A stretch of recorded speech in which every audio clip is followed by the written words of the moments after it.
Vacation எப்படி போறாங்கன்னா ரொம்ப முக்கியம். வெக்கேஷன் எப்படின்னா திரும்பி கும்பலா தான் போறாங்க.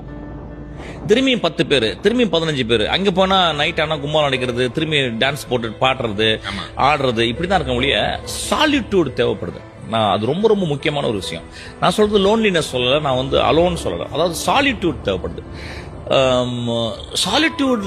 சாலிட்யூட்னா அந்த அந்த நம்மளை வந்து, அதாவது அழகிய தனிமைன்னு சொல்லலாம் சாலிட்யூட. அது ரொம்ப அழகிய தனிமை. தனிமை இல்லை, அழகிய தனிமை. அது வந்து அப்புறம் தேவைப்படுற தனிமை. அது வந்து அந்த தனிமை, அதாவது நம்மளோட சிந்தனை, நம்ம என்ன பண்றோம், நம்ம எப்படி நம்ம மனைவியை நடத்துறோம், நம்ம எப்படி நம்ம குழந்தைகளை நடத்துறோம், நம்ம எப்படி நம்ம வேலை செய்யற இடத்துல நடந்துக்கிறோம், நம்ம சக மனிதனோட எப்படி நடத்துறோம். இந்த எண்ணங்கள்லாம் எப்படின்னா வந்து அவர்கள் இல்லாத இடத்துல வேற ஒரு இயற்கையில வேற ஒரு பொருளையோ, வேற ஒரு மரத்தையோ, வேற ஒரு பறவையோ பார்க்கும்போது நமக்கு வரும்.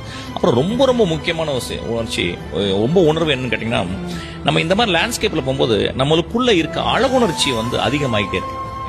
நம்மளுக்குள்ள இருக்க aesthetic sensibility it is actually coming up.